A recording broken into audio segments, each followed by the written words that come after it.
ಪಪ್ಪಕ್ಕೆ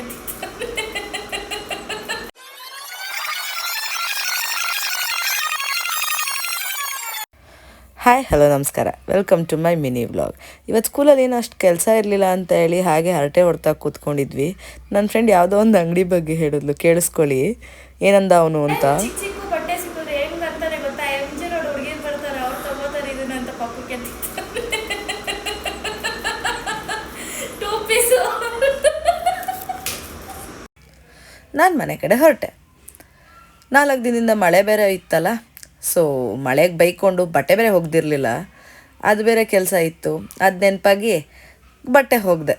ನಾನು heavy ಸೋಂಬೇರಿ, but coffee ಅಂದರೆ ಹುಚ್ಚಿ. ಸೊ ಕೆಳಗಡೆ ಹೋಗಿ ಹಾಲು ಮಜ್ಜಿಗೆ ತೊಗೊಬಂದೆ. ಯಾಕೋ ಕಾಫಿ ಕುಡಿಯೋಕ್ಕೆ ಮೂಡಿರಲಿಲ್ಲ ಅಂತ ಹೇಳಿ ಮಜ್ಜಿಗೆ ಕುಡಿದೆ. ಅಷ್ಟೊತ್ತಿಗೆ ಆಲ್ರೆಡಿ ಅಡುಗೆ ಟೈಮ್ ಆಗೋಗಿತ್ತು. ಅಡುಗೆ ಏನು ಮಾಡೋಣ ಅಂತ ಥಿಂಕ್ ಮಾಡ್ಬೇಕಾದ್ರೆ ಪರವಾಗಿಲ್ಲ ಇವತ್ತೊಂದು ದಿನ ಚಪಾತಿ ಮಾಡ್ಕೊಂಡೇ ಬಿಡೋಣ ಅಂತೇಳಿ ಚಪಾತಿ ತಟ್ಟಿಸ್ಕೊತಾ ಇದ್ದೆ. ನಂಗೆ ಚಪಾತಿ ಅಂದರೆ ತುಂಬ ಇಷ್ಟ, ಆದರೆ ಮಾಡೋದು ಅಂದರೆ ತುಂಬ ಕಷ್ಟ. ಇವತ್ತು ಚಪಾತಿ ಮಾಡಿಕೊಂಡು ದಾಲ್ ಮಾಡ್ಕೊಂಡಿದ್ದೆ, ಅದಕ್ಕೆ ಜೊತೆಗೆ ತಿಂದು ಇವತ್ತಿನ ಡೇನ ಮುಗಿಸ್ದೆ. Thank you.